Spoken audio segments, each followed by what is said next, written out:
Bonjour, merci de m'accueillir. Alors oui, effectivement, on va parler d'équipe beaucoup ce matin, parce que vous allez voir que, de mon point de vue, puisque l'idée c'était d'échanger ce matin sur le thème de ce qu'est être un leader engagé. Et vous allez voir que pour moi, être un leader engagé, ça ne peut pas être un leader engagé seul dans l'adversité, parce que de toute façon, dans les combats que mènent les unités spéciales, comme dans les combats entre guillemets que vous avez à mener vous, c'est l'équipe qui fait la force et qui va donner la force à votre action et qui va vous permettre d'emporter, de faire la différence, d'emporter la décision face à l'adversaire. Alors, j'ai quand même regardé, puis on en avait parlé avec Michel, j'ai regardé votre croissance des 10 dernières années. Bravo, j'ai trouvé ça vraiment impressionnant. Je suis sincère quand je dis ça. Et en même temps, maintenant vous êtes face à un problème.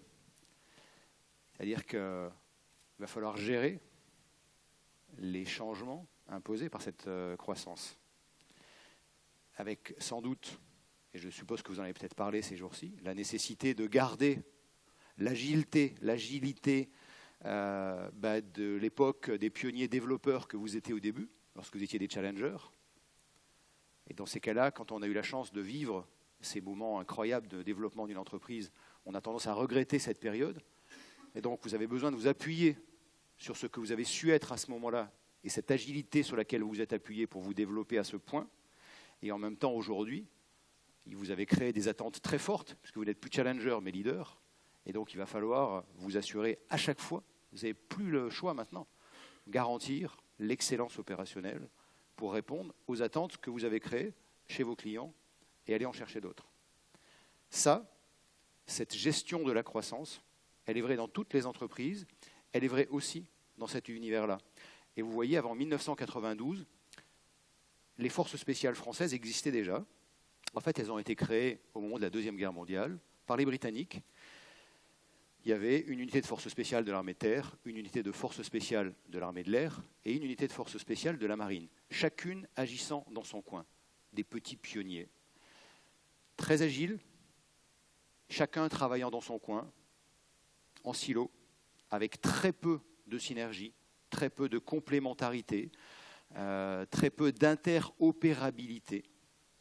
Et finalement, lorsque le conflit de la guerre du Golfe est apparu dans les années 90, et que les Français ont vu le modèle des unités spéciales américaines beaucoup plus globale, plus importante, beaucoup plus interopérable, et donc au final plus efficace, parce qu'avec une force de frappe bien supérieure, il a été décidé de créer le commandement des opérations spéciales en 1992, qui a donc fédéré ces petites unités en silo, qui fonctionnaient chacune dans leur coin de manière très agile, pour en faire un tout cohérent et plus efficace face à l'évolution des menaces.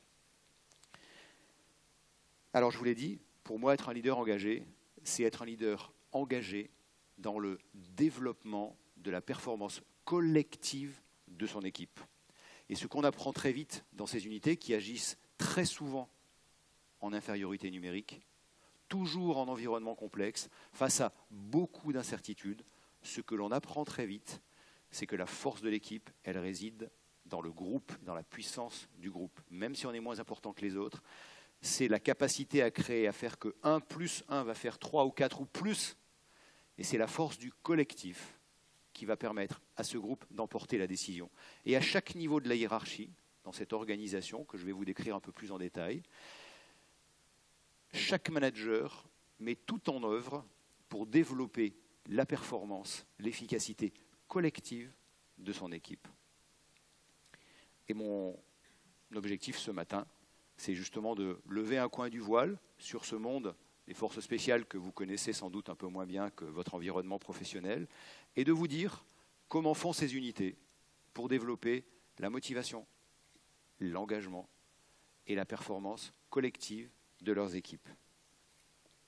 Bon, ce matin, ce que je vous propose, c'est de vous emmener faire un petit voyage à travers ce monde et de vous aider à établir des passerelles. Vous allez voir que les passerelles sont beaucoup plus importantes qu'on ne l'imagine souvent entre cet environnement et le monde de l'entreprise, et surtout dans la manière dont, comme je vous l'ai dit en introduction, les managers s'appliquent, s'attachent à développer la performance collective.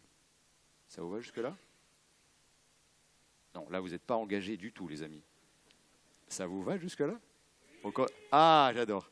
Super. Alors, si ça vous va et si vous êtes prêts à vous engager, j'aimerais que vous me disiez ce que vous ressentez, ce que vous inspire cette photo. La peur? Pourquoi la peur? À cause des armes. Et le casque. Ok. Ils ne sont pas beaux parce que comme ils ne sont pas très beaux, on masque leur visage pour éviter de faire encore plus peur. La peur? Pardon? Impact. Ah, pardon, un pack. Comme un pack de rugby. Comme un pack de rugby. Et d'ailleurs, souvent, les gens me disent force, puissance. Ce n'est pas les armes qui donnent le sentiment de force et de puissance. Remplacer les armes et les combinaisons ninja par un ballon de rugby ou un ballon de ce que vous voulez et un maillot de sport, vous aurez exactement le même sentiment de pack, de puissance, de force. D'autres sensations? D'autres remarques? La détermination.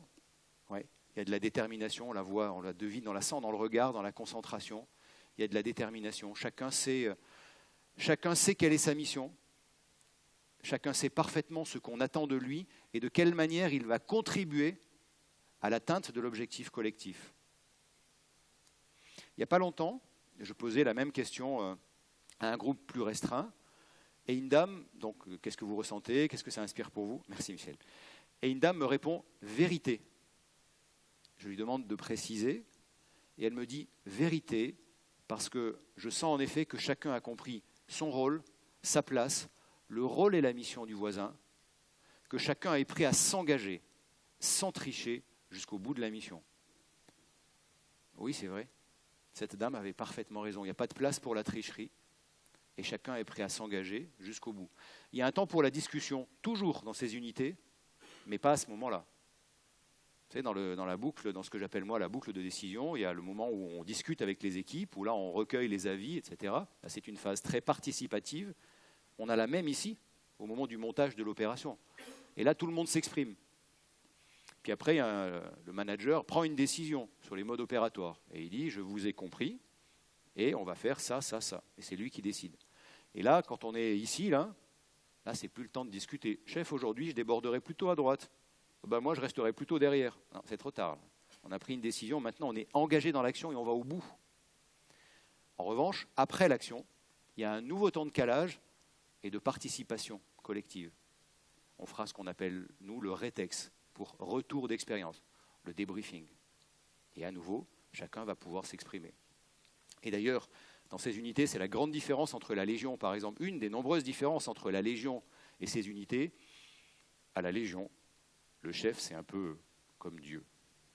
On vénère le chef, et quand le chef a parlé, on ne parle jamais après le chef.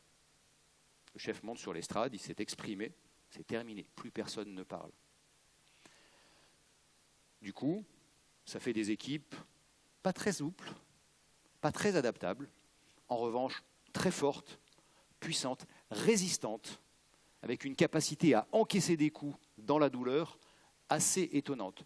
Je n'ai vu aucune unité au monde avec une capacité à encaisser aussi fort qu'une unité de Légion étrangère. C'est sincère. J'ai fait plein de stages à l'étranger, les Américains, les Brésiliens, ils étaient bluffés par la capacité de ces équipes à encaisser dans l'adversité. En revanche, souplesse, adaptabilité, zéro. Si le chef n'a pas dit, ah ben on ne fait pas, le chef n'a pas dit. Le chef n'a pas parlé, on attend. Tu n'as pas pris d'initiative? Ah non, jamais. Tu as compris? Oui, mein Lieutenant. Puis là, il y a un énorme point d'interrogation sur le front. Il n'a rien compris, mais comme à la Légion, impossible n'est pas Légion, on ne dit jamais qu'on n'a pas compris. Là, dans ces unités, c'est tout le contraire. Je vous ai dit qu'après une opération, on fait le retour d'expérience. Alors là, pour le coup, là, le chef, il va ouvrir grand ses oreilles et tout le monde va s'exprimer. Et on va repartir du début de l'opération jusqu'à la fin et on va commenter. Et là, chacun va pouvoir, j'en redirai un mot tout à l'heure, et à ce moment-là, chacun peut contester des décisions qui ont été prises. Contester pas de n'importe quelle manière, on ne s'en prend pas aux personnes. Et puis si on conteste en disant « tu as fait telle chose, moi je n'aurais pas fait comme ça », ok, tu as le droit de le dire, à une condition, c'est que tu aies une proposition à faire. Si tu n'as pas de proposition, c'est que tu n'as pas mieux, à ce moment-là, tu te tais.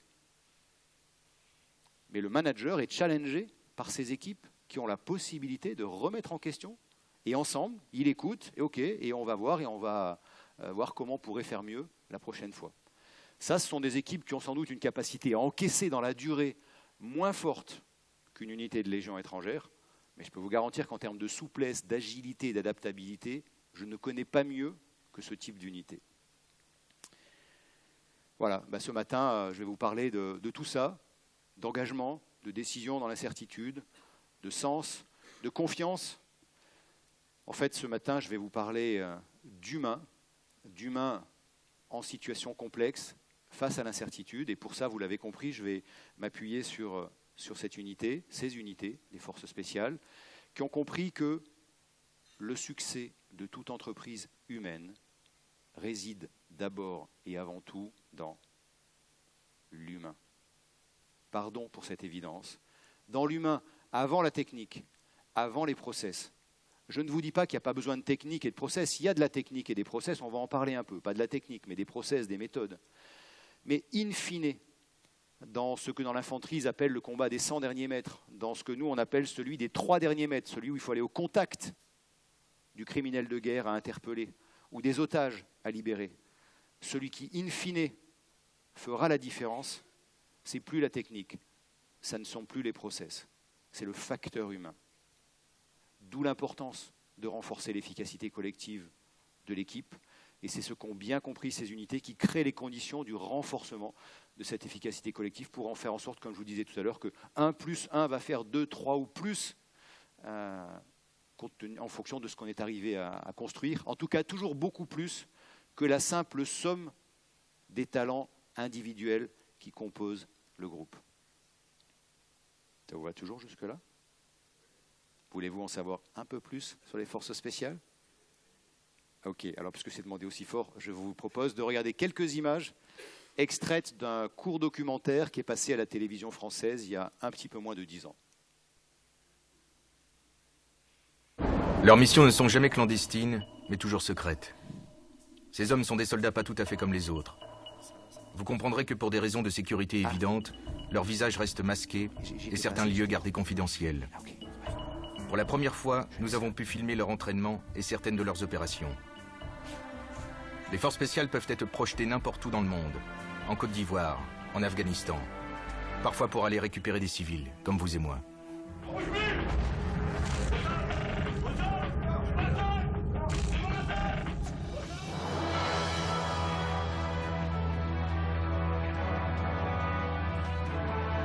C'est en 1992 que l'idée des forces spéciales prend corps.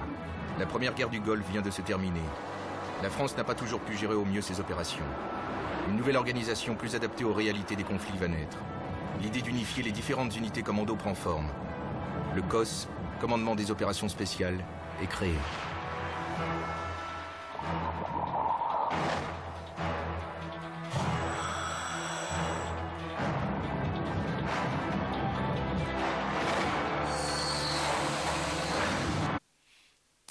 Bon, ça, c'est l'image classique qu'on a des forces spéciales et que les armées aiment bien montrer. Des équipes suréquipées, surentraînées, hyper spécialisées, capables d'agir en environnement complexe pour conduire des missions de portée stratégique. C'est vrai, mais ce que je n'aime pas dans cette séquence vidéo, qui était en fait le teaser de l'émission de 50 et quelques minutes qui passait quelques jours plus tard, c'est l'image erronée que cela pourrait vous donner de gars aux gros biscottos et aux égos surdimensionnés. La réalité, elle est à la fois beaucoup plus simple et beaucoup plus profonde que cela. Et quand on rentre dans le reportage, on découvre progressivement cette réalité. Et la première des réalités, elle est d'abord faite d'humilité. Humilité. Tous les témoignages des personnes extérieures qui sont interrogées dans ce reportage, notamment un journaliste, j'avais fait partie de l'opération de sauvetage de ce journaliste. Il était blessé par balle, gravement blessé, dans un pays d'Afrique, en guerre. Il n'était pas retenu en otage, mais il était dans une zone où les ONG ne pouvaient pas aller le chercher et le soigner. Et du coup, la France avait engagé, c'est un journaliste français, la France avait engagé une opération militaire pour aller le chercher de cette zone et le soigner. Lorsqu'il parle avec beaucoup d'émotion dans ce reportage de ces gars, on l'interroge en lui demandant ce qui l'a frappé. Il ne parle ni de technique, ni de process, ni de quoi que ce soit. La première des choses dont il parle, c'est de leur humilité. Et c'est vrai, il n'y a pas de place pour les divas dans ces unités. On les écarte des mailles des sélections formation. Ce sont des gens qui ont la tête sur les épaules, qui savent d'où ils viennent, qui ils sont, qui ne se prennent pas pour des surhommes ni pour des dieux, qui connaissent le danger, qui ont accepté de faire face à ce danger, de s'engager, y compris en situation dangereuse, mais qui sont tout sauf des têtes brûlées. La deuxième des réalités, elle est faite de confiance. On ne le voit pas forcément à travers les premières images. Confiance en soi d'abord. C'est vrai que, et en sa capacité à remplir la mission qui nous est donnée. C'est vrai que dans ces unités, on apprend à se rapprocher très près de ses propres limites. Confiance en ses chefs qui incarnent leurs paroles et qui sont aux côtés des équipes dans l'action. Vous avez vu la photo tout à l'heure, tout le groupe est orienté dans la même direction parce qu'en fait, je ne sais pas si vous avez vu, il y avait un petit morceau sur le côté blanc. J'ai grossi l'image pour que vous puissiez mieux voir les visages et le sentiment de groupe. Mais la photo était prise sur une passerelle automotrice. Vous savez, c'est ces passerelles qui permettent d'embarquer ou débarquer les passagers à bord d'aéronefs.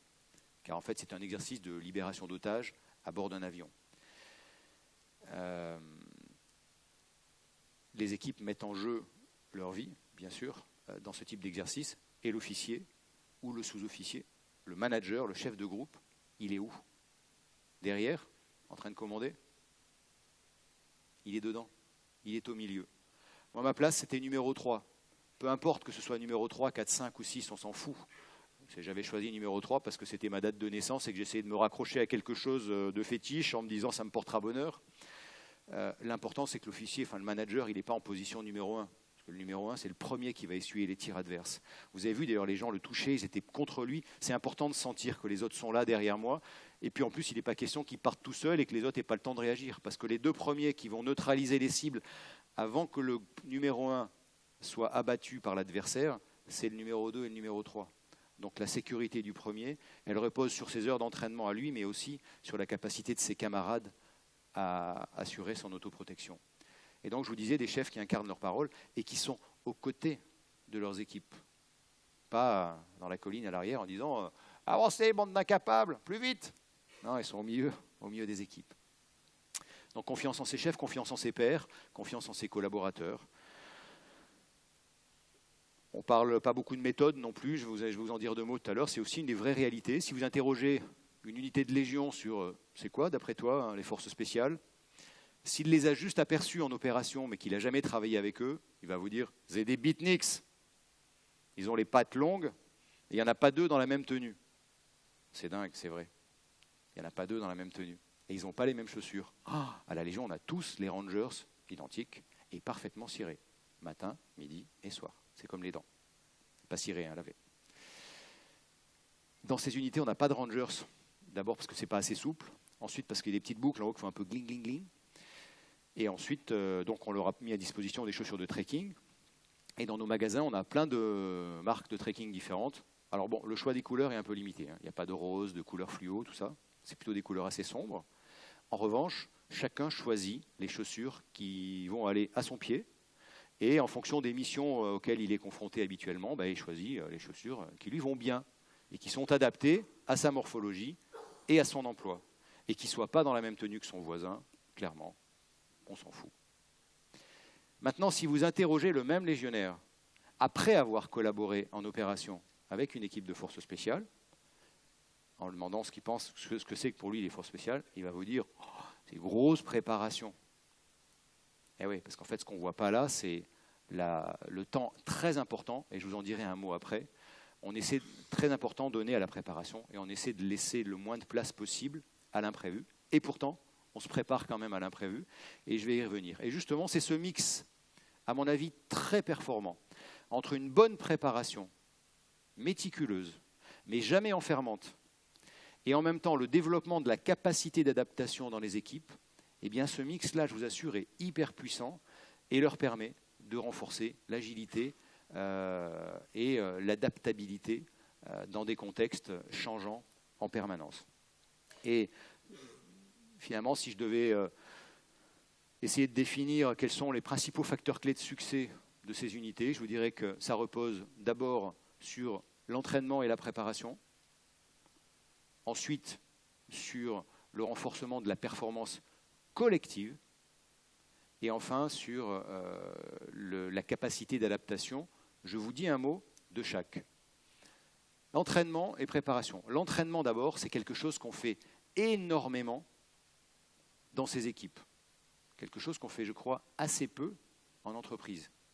On s'entraîne, par exemple, à la libération d'otages, des dizaines et des dizaines de fois par an. À bord d'aéronefs, c'est la photo que vous avez vue tout à l'heure, à bord d'une salle comme celle-ci, à bord d'un bateau, un ferry, un méthanier, ce n'est pas les mêmes problématiques, ce n'est pas la même dimension, ce n'est pas les mêmes types d'armes, parce qu'un méthanier, c'est une bombe ambulante, etc., etc. En entreprise, on s'entraîne assez peu, parce qu'on pense toujours que time is money, et que du coup, on n'a pas le temps de s'entraîner. Je me souviens, il y a quelques années, oui, parce qu'après avoir quitté ce monde-là, je ne sais pas si je vous l'ai dit tout à l'heure, il y a 9 ans, j'ai décidé de me lancer dans une autre jungle, qui n'était plus la vraie jungle que j'avais bien connue lorsque j'étais en Guyane, mais la jungle de l'entreprise. Ça, c'était mon dernier choc culturel. J'ai donc travaillé chez Monoprix, où j'étais directeur des projets stratégiques pendant 5 ans. Et ensuite, j'ai rejoint le groupe Chèque Déjeuner, où j'étais directeur général, adjoint international du groupe Chèque Déjeuner. Et j'avais les filiales internationales qui allaient du Maroc jusqu'à la Bulgarie à l'époque.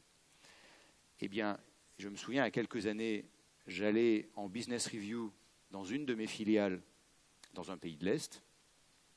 Et puis le matin, on était en train de faire la business review, et puis il y avait beaucoup d'agitation. Le directeur commercial marketing n'arrêtait pas d'entrer, sortir. Il se passait plein de choses, manifestement. Et donc vers 10h à la pause, je me rapproche de la directrice générale et je lui dis, dis donc Martha, il y a beaucoup d'agitation ce matin chez toi. Et elle me dit, oui, on a demain la soutenance de réponse à un très très très gros appel d'offres pour tel ministère. OK ? Et gros comment ? 21% de notre chiffre d'affaires. 21% du chiffre d'affaires sur un contrat. Vous voyez les conséquences pour les salariés derrière, pour la pérennité de la boîte si on perd le contrat. Alors je lui dis, vous vous êtes entraîné, bien préparé à ça ? Bah ouais, comme d'habitude, là ils sont en train d'y travailler. N'ayant pas été tout à fait convaincu par sa réponse, je lui ai dit, je vais te montrer un truc, on va faire quelque chose de génial, on va s'entraîner et on va faire un jeu de rôle. Enthousiasme très limité. Mais comme le patron venait de Paris, il est français, il est un peu bizarre, c'est un ancien militaire, ils sont gentils avec moi et donc ils disent OK pour me faire plaisir. Donc j'ai dit à Martha, tu vas aller me chercher tes 2 acheteurs les plus retors. Tu leur donnes 2 heures pour apprendre par cœur le dossier. Et après le déjeuner, ils vont jouer le rôle des acheteurs d'en face. Ensuite, Bénédek, le directeur commercial marketing, et son responsable grand compte, ils vont se mettre au milieu et ils joueront leur partition. Et je veux le reste des équipes en backseat autour de la table. Les acheteurs et les commerciaux, parce que les deux, leur regard croisé va être très performant, très puissant. On aura l'avis des deux. Et on a donc joué cet exercice, ce petit jeu de rôle, en apparence tout à fait anodin. 1 heure d'exercice, ils étaient épuisés, les deux malheureux, et 1 heure et demie de débriefing derrière. Si on ne fait pas un débriefing, l'exercice ne sert pas à grand-chose.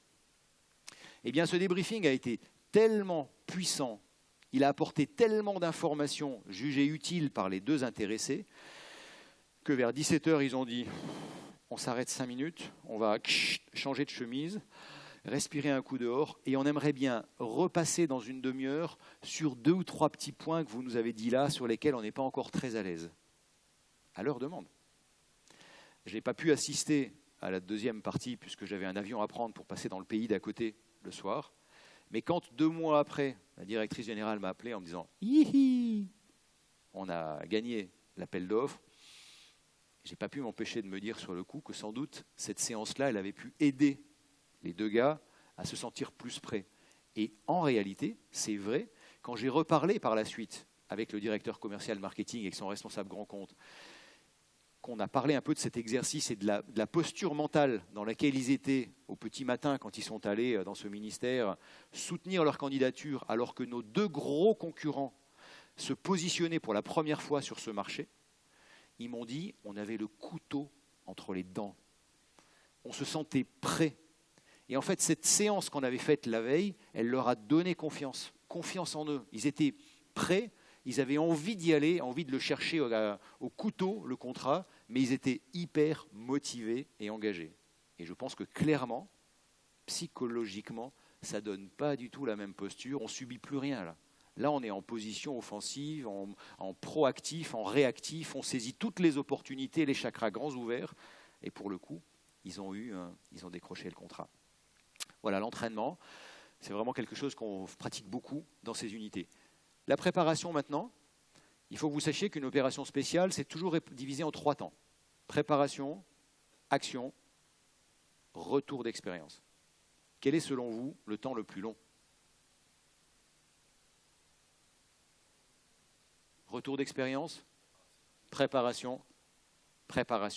Oui, en effet, c'est la préparation. En revanche, ce que vous aviez bien compris, c'est que le temps le plus court, c'est toujours l'action. Pourquoi ce n'est pas le retour d'expérience le temps le plus long ? Parce que parfois, un bon retour d'expérience, ça va durer entre 3 et 4 heures, 5 heures maximum sur une grosse opération. La préparation, parfois, elle prend plusieurs jours sur une opération comme la libération du Ponant. Je ne sais pas si les Français se souviennent, c'est ce voilier de luxe qui croisait au large des côtes somaliennes et qui avait été arraisonné par des pirates. À partir du moment où le président de la République a donné l'ordre de libérer ce bateau et de rapatrier, de libérer les otages et de rapatrier le bateau et d'interpeller les preneurs d'otages, ce qui s'est fait pour la première fois de juger des pirates dans un tribunal pénal en France, entre l'ordre donc du président de la République et le décollage du premier hélico pour le top action, il s'est passé 10 jours. Oui, parce que d'abord, il faut savoir nature, volume, attitude, localisation de l'adversaire, où sont localisés les otages, ils sont groupés, ils sont dispersés, etc. Donc il faut d'abord aller opérer une veille, il faut aller chercher de l'information pour ne pas partir à l'aventure comme ça sans avoir rien prévu. Sinon, ça va se terminer en opération catastrophe. Mais dans d'autres cas, la préparation, elle peut être beaucoup plus courte. Ce n'est pas toujours plusieurs jours. On n'a pas toujours, même rarement, plusieurs jours pour se préparer. Un autre exemple, je suis en Afghanistan. Le commandant américain, sous les ordres duquel je suis placé, me convoque. Il est 17h. Il me dit « La photo de votre cible pour cette nuit. C'est le numéro 12 sur notre blacklist. » A priori, et voici maintenant les coordonnées GPS du village et la photo aérienne de sa maison. A priori, dans la maison, numéro 12, 2 ou 3 hommes en armes, 3 femmes, 5 à 8 enfants, peut-être un chien. Vous décollez à 23h50. Any question? Bon, là, je n'ai pas besoin de reformuler la question. Son attente, je sais exactement ce qu'il attend de moi. Ce n'est pas la première nuit qu'on nous engage sur une opération de ce type. En revanche, ce que je vois, c'est qu'il est déjà 17h15 et qu'à partir de maintenant, le temps joue contre nous. Il va falloir aller vite et en même temps se préparer. Je rentre vite dans ma tente qui me sert de poste de commandement, qui est plus réduite, beaucoup plus petite que cette salle. Je convoque mes officiers et là, je commence à distribuer les missions. La personne qui va se charger du renseignement. À partir de maintenant, jusqu'à 22h30, heure du briefing avant action, je veux un renseignement actualisé toutes les 30 minutes. Nature, volume, attitude, localisation des renforts possibles. L'ennemi à proximité de la maison. Le nombre de personnes dans la maison. Et si possible, toutes les informations sur la maison elle-même. La personne qui va se charger de la logistique ou des fréquences. Ce soir, quelles sont les fréquences, les indicatifs, les liaisons avec les appareils d'appui américains, etc. etc. La personne qui va se charger de ce qu'on appelle la Quick Reaction Force, l'équipe d'extraction d'urgence. Oui, parce qu'à partir du moment où on va mettre le pied à terre devant la maison, que ce soit parce que l'hélico a posé ses roues ou parce qu'on descend en corde lisse devant cette maison, à partir de là, il faut que l'investigation de la maison dure moins de 5 minutes. Au-delà, c'est le début des ennuis. Tous les habitants de l'intérieur de la maison vont se mettre en travers de notre route. On commencera à avoir du mal à les contenir autrement que par la force. Les voisins vont arriver avec leurs vieux fusils. Les renforts vont arriver avec de l'arme lourde. Et l'équipe risque de se retrouver fixée au sol, dans l'impossibilité de sortir. À partir de ce moment-là, il faudra bien envoyer la Quick Reaction Force pour aller les chercher et les sortir de là. Là, il a une mission difficile. Si jamais il fait circuler, voler ses hélicos à proximité trop immédiate de la zone, dans la région, tout le monde va savoir que les Américains sont là en ce moment. Or, eux, ils savent très bien que numéro 12 est là, dans ce village. Ils ne le disent pas, mais ils le savent. Donc, tous les renforts vont affluer vers numéro 12. S'il envoie ses hélicos trop loin pour ne pas attirer les soupçons, alors, si jamais l'équipe est fixée et qu'elle appelle au secours la cavalerie, il risque d'arriver trop tard. OK ? Donc, chacun a sa mission. Il y a encore plein d'autres missions qu'il faut répartir comme ça. Il est déjà 17h45, donc le temps joue toujours contre nous. Chacun va repartir maintenant auprès de ses équipes, et là aussi, il va falloir distribuer les missions. Il y a un truc qu'on apprend très vite, comme jeune officier ou jeune sous-officier dans ces équipes-là, c'est la délégation. On l'apprend parfois moins vite en entreprise, où on a tendance à garder comme manager beaucoup de tâches. Mais comme dans ces unités, on a besoin de lancer des projets parfois sur des périodes très très courtes, on apprend très vite qu'il faut avoir plusieurs actions concomitantes, et pour ça, il faut que le patron se retrouve, le manager soit à la poignée de l'éventail, en chef d'orchestre, pour piloter ses équipes, et pas en étant lui-même enfermé, le nez dans le guidon, sur tel ou tel point particulier du dossier. À 22h30, on se retrouvera tous pour le briefing dans cette salle. S'il n'y a pas assez de place, on vire les tables à l'extérieur, on enlève les chaises, on s'assoit par terre. Les derniers seront debout sur les côtés. Et tout le monde va écouter la même chose. C'est important d'améliorer pour être sûr que tout le monde ait compris la même chose au même moment. Il y a pas vous savez, vous avez déjà joué au téléphone arabe ? Ça vous dit quelque chose ? C'est ce jeu où je donne une information à quelqu'un, à l'oreille, et puis il va la donner à l'oreille de son voisin, et ainsi de suite, on fait le tour de la salle. Et puis quand le dernier dit la phrase, ça n'est jamais la phrase qui a été dite au premier. Parce qu'il y a eu tellement de déformations et de pertes en ligne qu'on a perdu la moitié et on a même inventé des choses. Et bien c'est pareil dans les forces spéciales. Donc comme ils avaient dû jouer au téléphone arabe avant que j'arrive, on ne procédait pas comme ça. On réunit tout le monde et tout le monde écoute en même temps la même chose. Et chacun va venir présenter ici sur l'estrade le renseignement, la logistique, la QRF, l'ordre d'opération, l'articulation, etc., etc. Si quelqu'un n'a pas compris, on s'arrête. OK, tu n'as pas compris, c'est que je n'ai pas bien expliqué. Et on reprend. Voilà comment on se prépare dans ces équipes. Le deuxième pilier de l'efficacité collective, l'efficacité des forces spéciales que je voulais partager avec vous ce matin, je vous l'ai dit, c'est le renforcement de la performance collective. En effet, et ça réside beaucoup sur un mix assez puissant entre spécialisation et polyvalence. Je m'explique. Spécialisation parce que chaque opérateur est un expert. Un expert du tir longue distance, un sniper, un expert de la neutralisation des explosifs, un expert des transmissions, un expert santé, c'est un infirmier. C'est des vrais experts. Hein. L'infirmier, on n'a pas dit toi tu parles anglais, donc tu seras infirmier. Non, non, c'est un vrai infirmier.